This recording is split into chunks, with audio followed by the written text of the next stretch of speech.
Hola, ¿qué tal? Mi nombre es Paola Alvarado y te doy la bienvenida a este video de parte de Geopuc. El día de hoy vamos a hacer un repaso para la práctica 1 del curso de Ingeniería de Cimentaciones.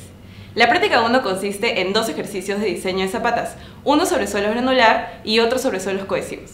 Vamos a empezar con el diseño de zapatas en suelos granulares. Aquí en el enunciado del ejercicio nos piden hacer el diseño de zapatas para condiciones estáticas. Además nos piden determinar la presión admisible, la capacidad de carga por excentricidad e inclinación, los factores de seguridad de cada zapata y el factor de seguridad del diseño, además el diseño a escala y acotado. Nos dan los datos para poder resolver el problema, así como las cargas verticales, horizontal y el momento. Nos dan el perfil en el lugar A con cada estrato definido y además las propiedades índices de cada estrato. Por último, nos piden una serie de requisitos que nos ayudarán a diseñar la zapata. Para este caso tenemos condiciones estáticas. Para condiciones estáticas, el factor de seguridad, según la norma, es 3. La cohesión es C y el ángulo de fricción es phi. Para condiciones sísmicas, el factor de seguridad es 2.5. La cohesión es el 80% de C y el ángulo de fricción es phi menos 2. Aquí podemos observar una tabla de la norma E050, en la que nos muestran la distorsión angular. Normalmente en edificaciones se tiene una distorsión angular entre 1 entre 300 y 1 entre 500. En nuestro problema usaremos una distorsión angular de 1 entre 500 como lo dice el enunciado. La distorsión angular es una especie de valor de importancia de la estructura y se calcula como el asentamiento diferencial entre la longitud. Esta longitud es la distancia entre columnas y es la menor distancia ya que es el caso más crítico. Aquí tenemos un pequeño esquema de una zapata. Aquí se ve el peralte y la profundidad de cimentación. Acá podemos ver cómo es que se calcula el asentamiento diferencial. Como verán, se tiene el asentamiento de la zapata más cargada y el asentamiento total de la zapata menos cargada, que sería la zapata lateral. Entonces, el asentamiento diferencial sería la diferencia en valor absoluto de la zapata más cargada y la menos cargada. Por último, la distorsión angular sería el asentamiento diferencial dividido entre la longitud o distancia entre esas zapatas.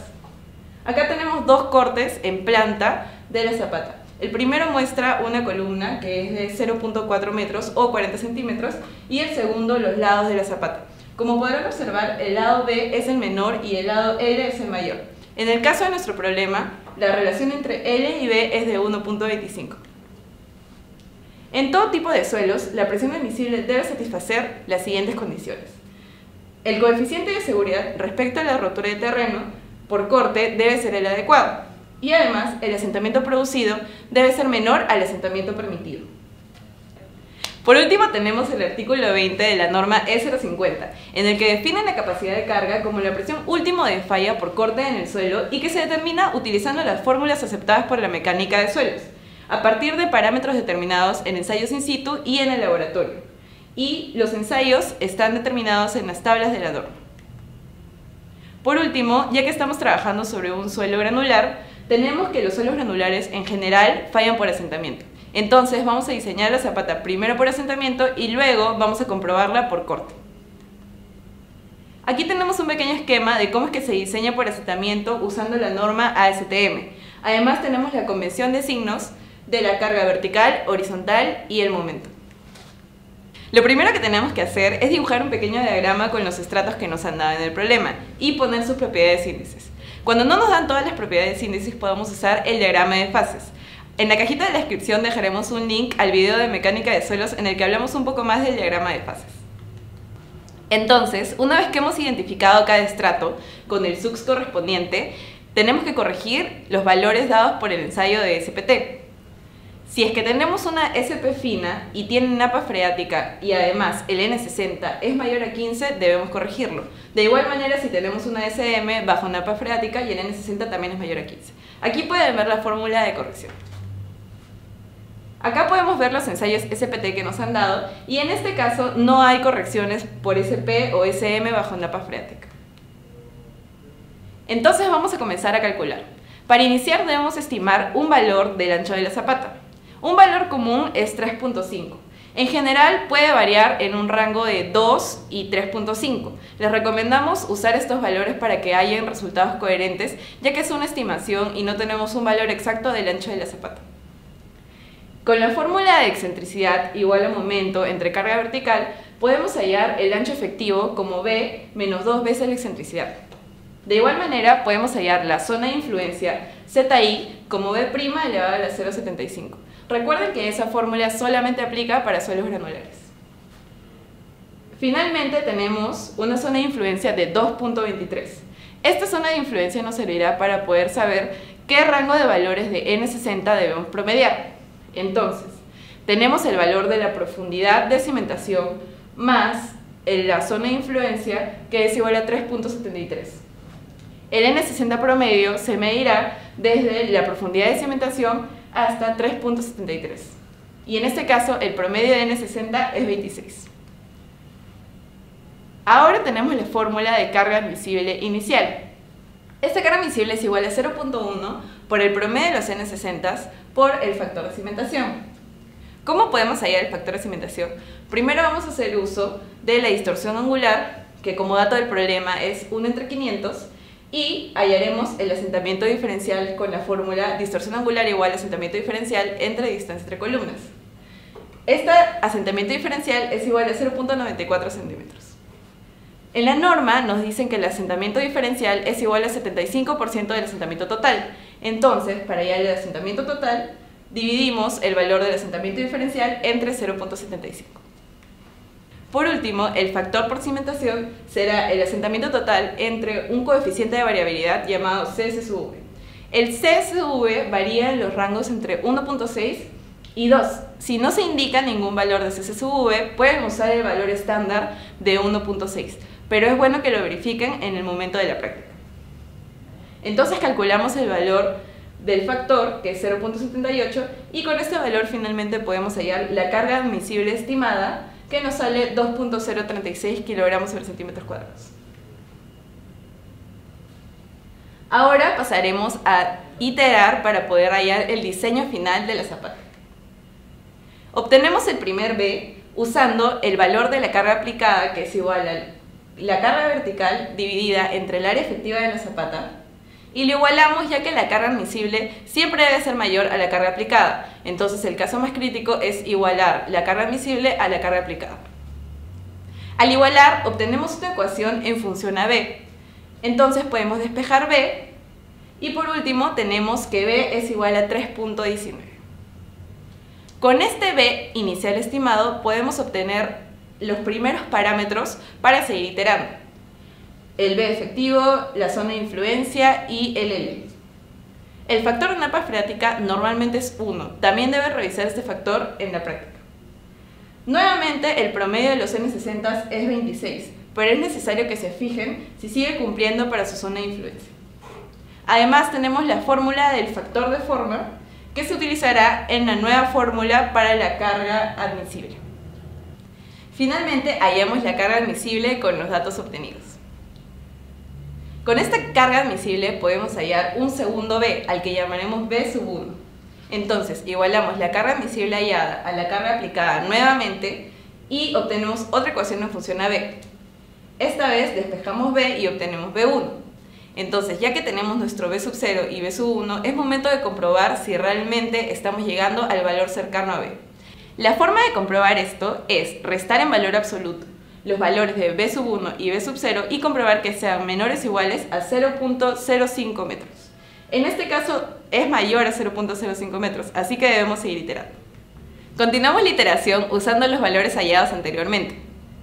Entonces, con B sub 1 podemos hallar B', ZI, L, el factor de napa freática, un nodo promedio de N60 y el factor de forma. Así hallamos la carga admisible 2. Con la carga admisible 2, igualándola a la carga aplicada, podemos hallar nuestro tercer B, despejando de la ecuación. Comprobamos la diferencia de los B's, B sub 2 y B sub 1, y vemos que sí es menor que 0.05 metros. Entonces, como cumple, hemos hallado el valor del ancho B de la zapata. Ahora, este valor se debe redondear a 0.05. Con ese valor redondeado podemos hallar todos los demás parámetros que ya hemos hallado en los casos anteriores y obtener la carga admisible final. Una vez que tenemos el diseño de zapata, es momento de comprobar por corte. Este formato presentado en la práctica 1 nos ayudará a encontrar los parámetros para hacer esta comprobación. Primero es necesario hacer un esquema con nuestros estratos para poder definir tres zonas. La zona A se define como la zona de profundidad de cimentación.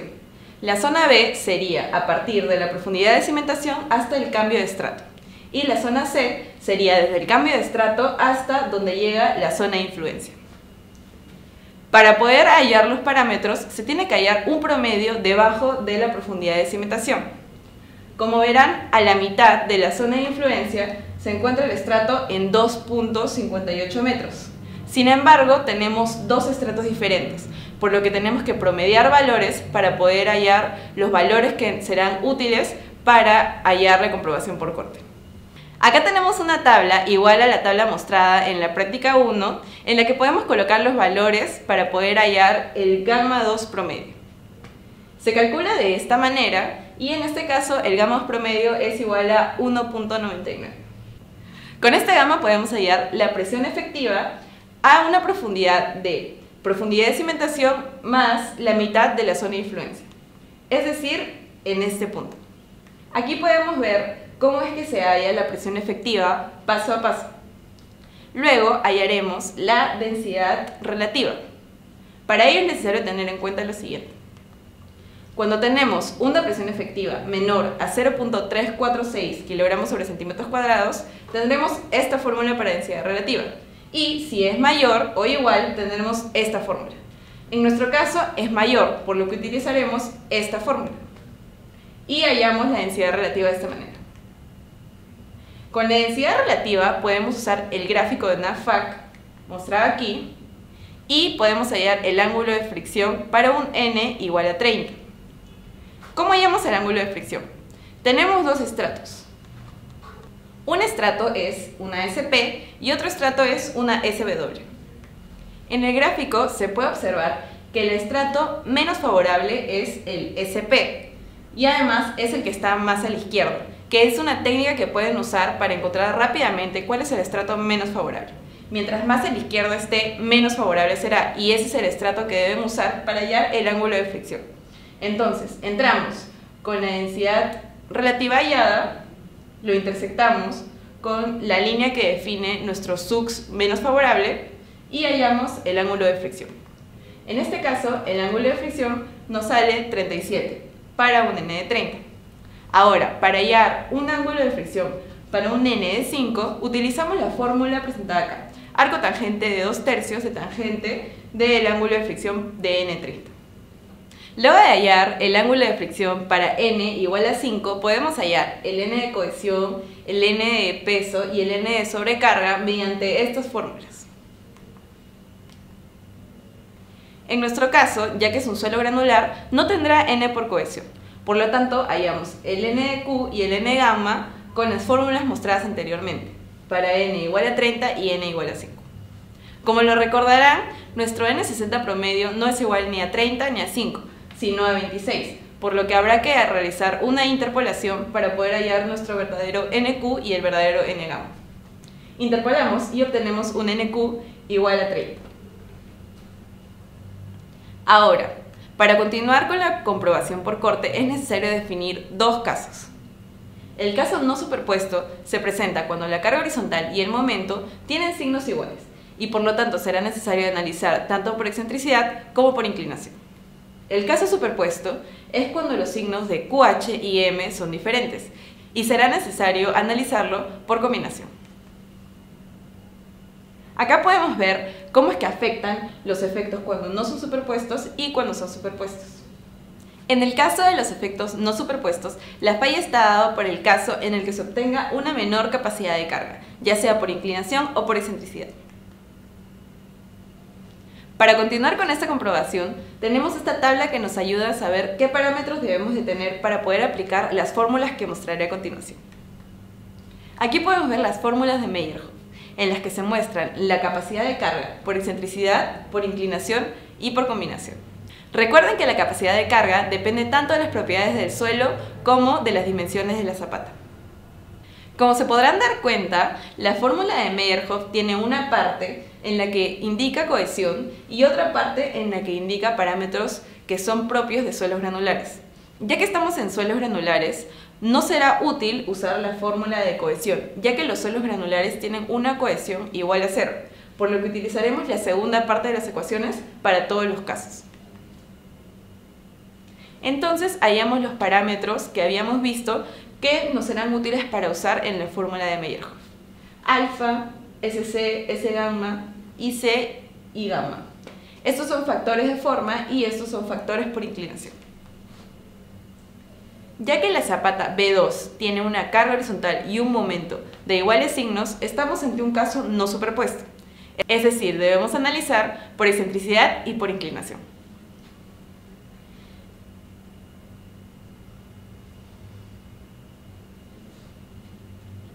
Aquí podemos ver los valores hallados para poder utilizar las fórmulas de Meyerhof. Y nuevamente la cohesión es igual a 0 por ser granular. Hallamos la capacidad de carga por excentricidad y por inclinación. Y por último tenemos la carga admisible. Entonces, el factor de seguridad será igual a la capacidad de carga dividida entre la carga admisible. Dividimos el factor de seguridad tanto por excentricidad como por inclinación y obtenemos 9.34 y 6.60. Para el caso de la zapata B2, por cuestiones de tiempo para el curso, se mantendrá la carga admisible. Entonces, hallamos la excentricidad, calculamos la carga admisible igual a QAP para poder hallar el segundo B,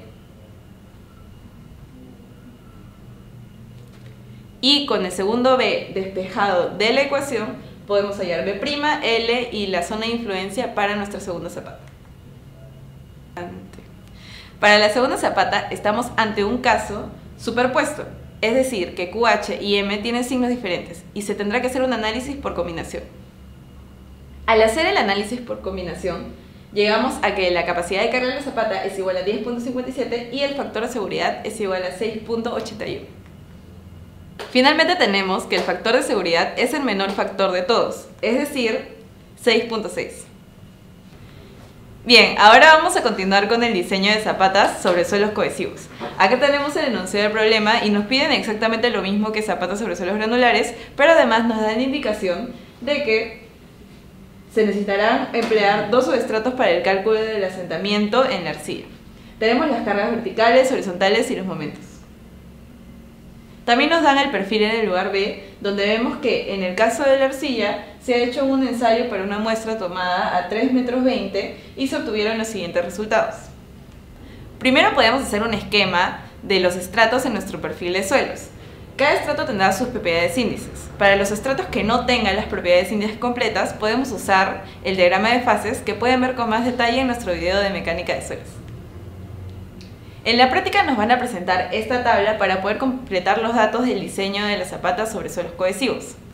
Es bueno saber que en suelos cohesivos el diseño se realiza por corte, ya que es la falla más propensa en ese tipo de suelos. Entonces, ya que las condiciones son estáticas, nuestro factor de seguridad es de 3, la cohesión es C y el ángulo de fricción es phi. Para analizar la primera zapata debemos de ver en qué tipo de caso estamos. Ya que la carga horizontal y el momento tienen el mismo signo, estamos ante un caso no superpuesto. Por lo tanto, debemos analizar por excentricidad y por inclinación. Hallamos los parámetros necesarios para poder hacer este análisis con las siguientes ecuaciones. Entonces, con la capacidad de carga por excentricidad, dividiéndola entre el factor de seguridad, podemos hallar la carga admisible. Además, sabemos que la carga admisible debe ser mayor a la carga aplicada. Por lo tanto, en un caso crítico, se iguala la carga admisible a la carga aplicada.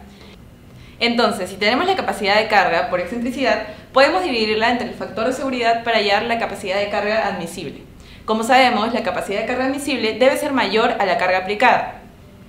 Entonces, en el caso crítico, se iguala la capacidad de carga admisible a la capacidad de carga aplicada, cuya fórmula ya conocemos, carga vertical entre área efectiva de zapata, y haciendo esta igualdad obtenemos el ancho B. Entonces, acá tenemos la ecuación y la igualdad y hallamos un ancho de 2.83 metros. Este sería nuestro ancho hallado para el caso de excentricidad. Y con este ancho podemos hallar la capacidad de carga por excentricidad, que es igual a 7.98 kilogramos sobre centímetros cuadrados. Es muy importante tener en cuenta todas las unidades en cada resultado. Ahora vamos a hacer el análisis por inclinación. Igual tenemos que hallar todos los parámetros de las fórmulas que ya conocemos y podemos hallar la capacidad de carga admisible como la capacidad de carga por inclinación entre el factor de seguridad. De igual manera, debemos de hacer la igualdad de capacidad de carga admisible y carga aplicada y obtenemos un B por inclinación igual a 2.80, el cual nos da una capacidad de carga por inclinación igual a 6.5 kilogramos sobre centímetros cuadrados. En este caso, el mayor ancho nos ha salido para la carga por excentricidad. Entonces, ese va a ser el ancho que vamos a elegir para el diseño de esta zapata. Con este B, que es el mayor, lo redondeamos a 0.05 para hallar el L, la capacidad de carga y el B'.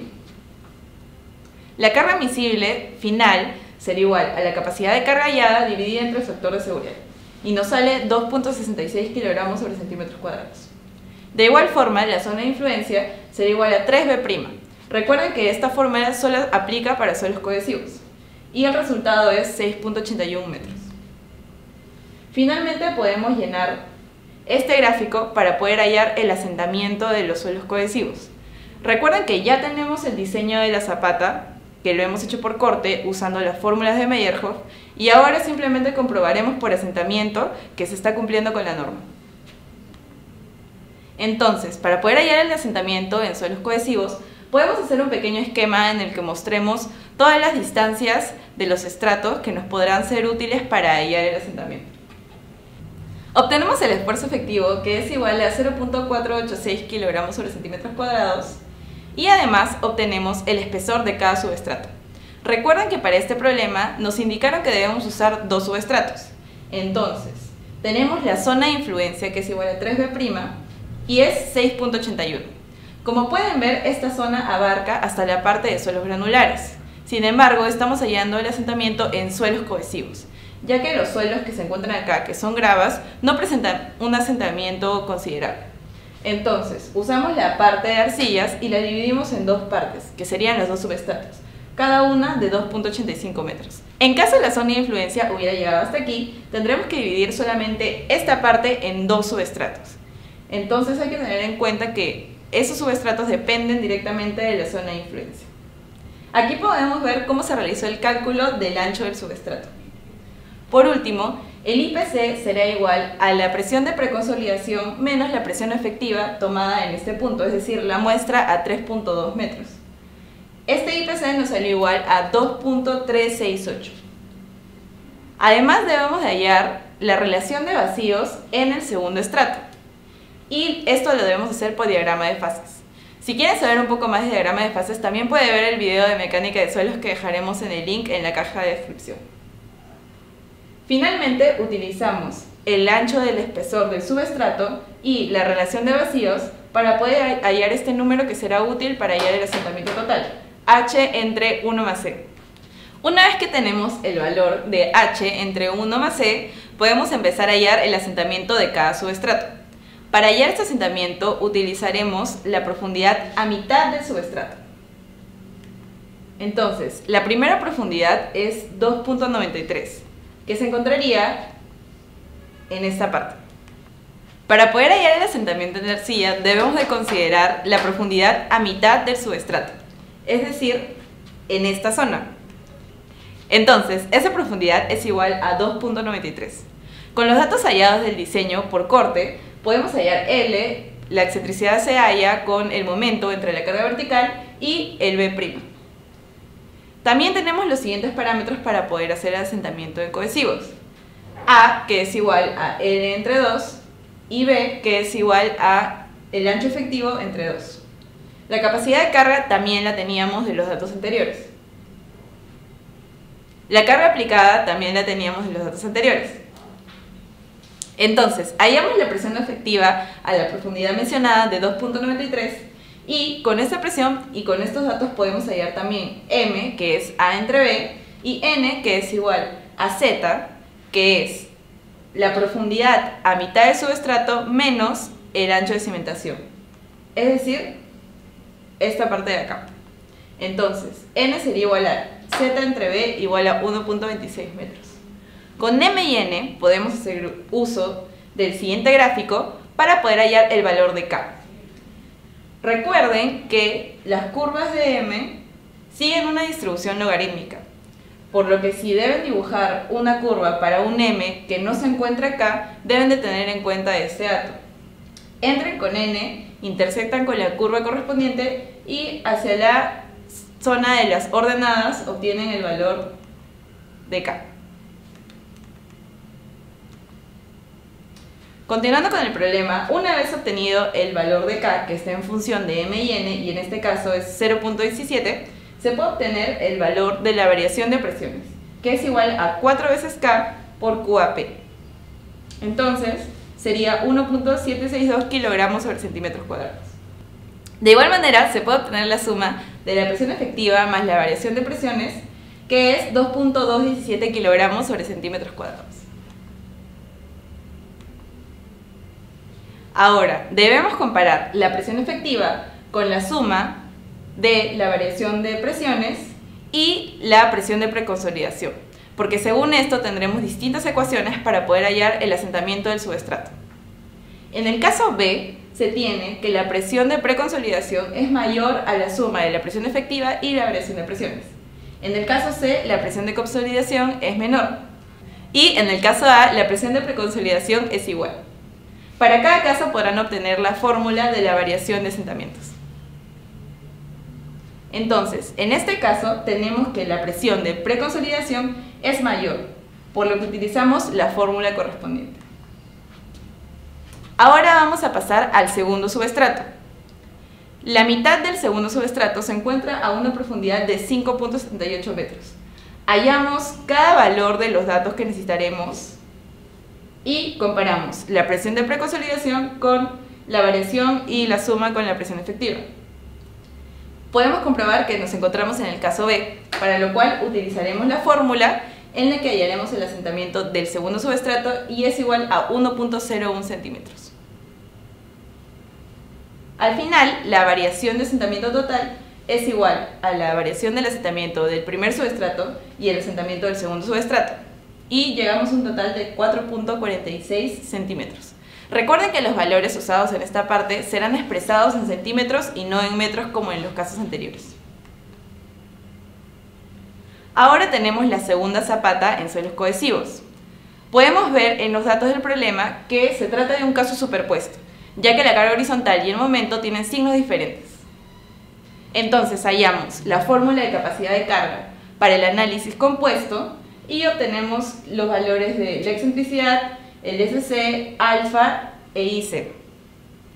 Además, no se olviden que el valor de NC en suelos cohesivos es normalmente 5.14. Esto se debe a que la forma de las zapatas con las que trabajamos en este curso son rectangulares. Para otros valores pueden averiguar información en la bibliografía del curso. Además, ya que es un caso estático, la cohesión se mantiene y es igual a 1.38. Si es que no nos dan el caso de la cohesión de manera directa, podemos hallar este valor dividiendo QU entre 2. Por último, podemos hallar la capacidad de carga entre el factor de seguridad y obtener la carga admisible. De igual manera, igualamos esta ecuación a la carga aplicada y obtenemos un valor de B de la segunda zapata. Este valor de B lo redondeamos a 0.05 metros y nos permite hallar el L, el B' y la zona de influencia. Para este curso, por temas de tiempo, podemos utilizar la primera parte de la gráfica de asentamientos de nuestra primera zapata, es decir, los valores de sigma prima sub 0, sigma prima p y la zona de influencia. Con estos valores y los valores hallados del diseño por corte, podemos hallar A, B y la carga aplicada. Entonces, de nuevo tenemos la profundidad igual a 2.93, que es la mitad del primer subestrato. Hallamos todos los valores necesarios, sigma prima p, zona de influencia, M, N, K, la variación de presiones y la suma. Vemos en qué caso estamos y con ese caso podemos hallar, es decir, el caso B, podemos hallar el asentamiento del primer subestrato y continuamos con el segundo subestrato. Acá tenemos ya todos los valores resueltos para el segundo subestrato y obtenemos un caso B y un asentamiento del segundo subestrato igual a 0.62 centímetros. Finalmente, el asentamiento total de la segunda zapata es igual a 3.43 centímetros. Deben notar que este asentamiento es menor al anterior, ya que la anterior zapata estaba más cargada. Entonces, verifiquen esto para comprobar de alguna manera si están avanzando bien en el problema o si tienen algún error de cálculo. Finalmente, obtenemos el asentamiento diferencial como el asentamiento de la zapata más cargada menos el asentamiento de la zapata menos cargada, y nos sale 1.03. Ahora debemos de comprobar con la norma E050 que este asentamiento está cumpliendo con nuestros parámetros. Para este problema, la distorsión angular es igual a 1 entre 400. Y recuerden que podemos utilizar la fórmula de asentamiento diferencial entre la distancia menor entre columnas para comprobar que se está cumpliendo con la distorsión angular máxima. Entonces, el asentamiento diferencial máximo sería igual a 1.175 teniendo en cuenta estos valores. Finalmente, el asentamiento diferencial hallado, 1.03, es menor al asentamiento máximo permitido por la norma, que es 1.175 para este caso. Es decir, cumplimos con la norma. Bueno, eso es todo por esta oportunidad. Espero que les haya servido este video. No se olviden de seguirnos en nuestras redes sociales. Tenemos Facebook e Instagram y nos vemos en el próximo video.